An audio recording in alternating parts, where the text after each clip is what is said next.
Hoje temos a nossa caixa de perguntas e vamos procurar esclarecer alguns pontos que esperamos sejam de geral interesse.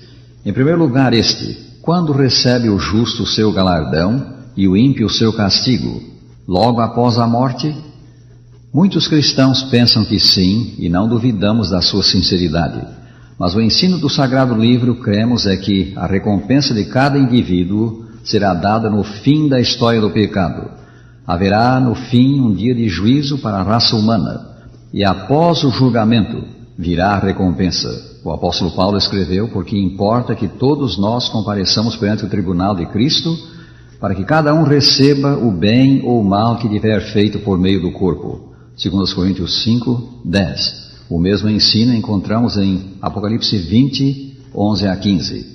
São do Senhor Jesus Cristo as palavras: porque o Filho do Homem há de vir na glória de seu Pai, com os seus anjos, e então retribuirá a cada um conforme as suas obras.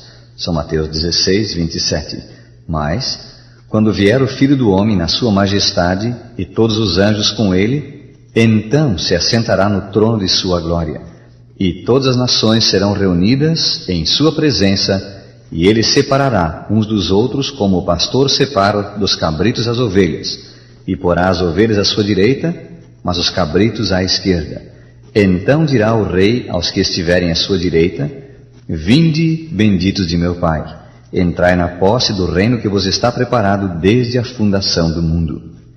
Então o rei dirá também aos que estiverem à sua esquerda: apartai-vos de mim, malditos, para o fogo eterno, preparado para o diabo e seus anjos.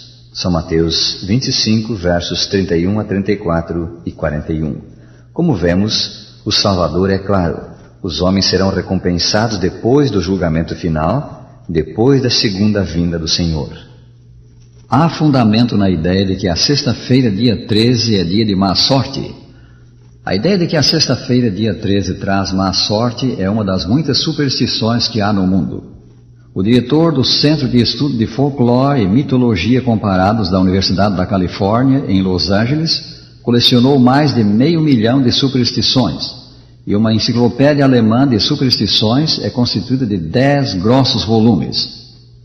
Algumas das superstições mais comuns: um gato preto atravessar o caminho de uma pessoa é mau agouro para esta pessoa. Espelhos quebrados e sal derramado também significam um mau presságio. Os habitantes de Zâmbia creem que ovos podem causar esterilidade. Alguns japoneses evitam cortar as unhas de noite para que não cresçam, no lugar delas, garras de gato.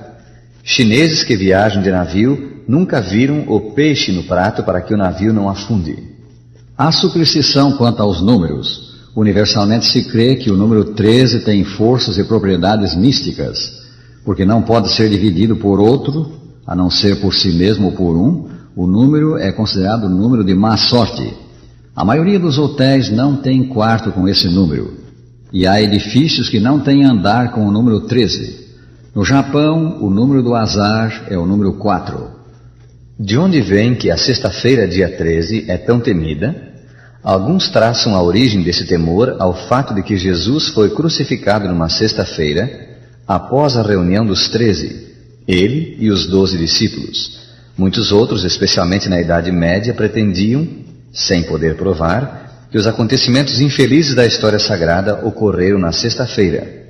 Foi numa sexta-feira que Adão e Eva pecaram contra Deus. Numa sexta-feira, Caim matou Abel. O dilúvio começou numa sexta-feira. Numa sexta-feira a linguagem foi confundida. E numa sexta-feira ainda foi que Herodes decapitou João Batista. Frisemos o que já dissemos: nenhum destes pontos pode ser provado. Todas essas ideias são meras superstições. E a esse respeito chamamos a atenção para os seguintes fatos. Segundo o almanaque de 1979 da revista Reader's Digest, nenhum dos 500 principais tornados, erupções vulcânicas, enchentes, incêndios e explosões dos últimos 100 anos ocorreu em sexta-feira, dia 13. Também nenhum dos principais naufrágios desde 1831. Nenhum dos principais acidentes ferroviários desde 1856 e nenhuma queda de avião dos países ocidentais nos últimos 30 anos. Virtualmente todas essas ideias e práticas vêm do paganismo, e o seu propósito original era aplacar a ira dos deuses pagãos ou cortejar o seu favor. É estranho que em cerimônias nupciais realizadas em templos cristãos, algumas dessas práticas são observadas, tais como não poder o noivo ver a noiva com o vestido nupcial antes da cerimônia. A noiva, em certos países, deve sempre usar alguma coisa velha, alguma coisa nova, alguma coisa emprestada e alguma coisa azul. Na festa que se segue, ambos os nubentes seguram a faca ao cortarem a primeira fatia do bolo nupcial para assegurar longa vida, felicidade e prosperidade. A noiva deve jogar para o ar o seu ramalhete para indicar qual das damas de honra casará em seguida. E ao se retirarem os nubentes, os convivas jogam arroz sobre eles, um antigo símbolo pagão da fertilidade. Havia na Idade Média a superstição de que quando alguém espirrava, a alma dessa pessoa saía dela momentaneamente. Satanás podia entrar na pessoa nesse breve instante se imediatamente alguém não apelasse a Deus para lhe restaurar a saúde. Vem daí o dizer-se até o dia de hoje, saúde em português, Gesundheit em alemão, God bless you em inglês. Como proteção contra o mal, um grande número de pessoas usam amuletos, uma figa, uma cruz pendurada ao pescoço. Muitos usam também uma ferradura pregada à porta da casa. As Escrituras ensinam que há na terra uma confederação de seres malignos, Satanás e os seus anjos, cuja constante ocupação é trazer o mal ao homem, perdas materiais, acidentes físicos, doença, morte. Acima de tudo, eles trabalham para enganar o homem e levá-lo a pecar contra Deus. Essas forças espirituais são uma realidade que nos convém reconhecer e contra a qual nos devemos resguardar. Mas a proteção contra essas inteligências do mal não está em coisas. Não está nas estrelas, não está em amuletos, não está em evitar viagens na sexta-feira, dia 13, não está em evitar dormir em quarto com o número 13, tampouco em ter uma ferradura na porta. A nossa proteção está em Deus, o Deus vivo que vela por nós, se nele pomos a confiança. Como está escrito, sabemos que todo aquele que é nascido de Deus não vive em pecado. Antes, aquele que nasceu de Deus o guarda, e o maligno não lhe toca. 1 São João 5,18. Que segurança! O maligno não lhe toca. Quem é assim protegido? O que não vive em pecado, que pela união com Cristo, mediante a fé, observa os seus mandamentos. A esse o Senhor defende. Nenhum verdadeiro mal lhe sucede. Desejo salvar-me e peço-lhes dizer-me em que consiste a salvação, também como alcançá-la. A salvação é livramento do pecado. E que é o pecado? As Escrituras o definem como transgressão da lei, violação dos 10 santos mandamentos em que está resumida a vontade de Deus quanto à nossa conduta moral. 1 São João 3, versículo 4. Foi para salvar o homem do pecado que o Filho de Deus veio ao mundo. Anunciando seu nascimento, o anjo Gabriel disse ao padrasto de Jesus: Ele salvará o seu povo dos pecados deles. São Mateus 1, 21. Deus nos dá a salvação, a cura da doença do pecado, quando cremos no seu Filho e com arrependimento nos entregamos a Ele para fazer-lhe a vontade.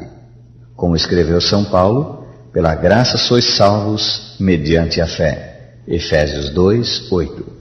Crendo, pois, em Jesus e recebendo-o no coração, os nossos pecados são perdoados e a nossa natureza mudada. Como resultado desse milagre em nós operado pelo poder de Cristo, nós nos tornamos amigos de Deus, cessamos de pecar, fazemos por amor o que lhe é agradável, observamos os seus mandamentos. O apóstolo Paulo escreveu: Deus enviou o seu Filho para que o preceito da lei, a justa exigência da lei, se cumprisse em nós. Romanos 8, 13 e 4. Nisto, pois, consiste a salvação. Deus nos perdoa o mal passado, muda a nossa natureza e faz-nos cessar de pecar. Ele faz isto quando cremos no seu Filho. Quão simples, prezado ouvinte, é o plano do céu para alcançarmos o maior dos bens, a salvação, a vida eterna. Se ainda não possuis esse bem, decide buscá-lo. Nós, na verdade, nada possuímos se não temos aqui e agora esse tesouro que é eterno. Busca-o hoje, agora, recebendo Jesus como teu Salvador. Lembra, ele diz, São João 6,37, o que vem a mim, de modo nenhum o lançarei fora. Aqui nos despedimos. O Senhor te abençoe e te guarde. O Senhor faça resplandecer o seu rosto sobre ti e tenha misericórdia de ti. O Senhor sobre ti levante o seu rosto e te dê a paz.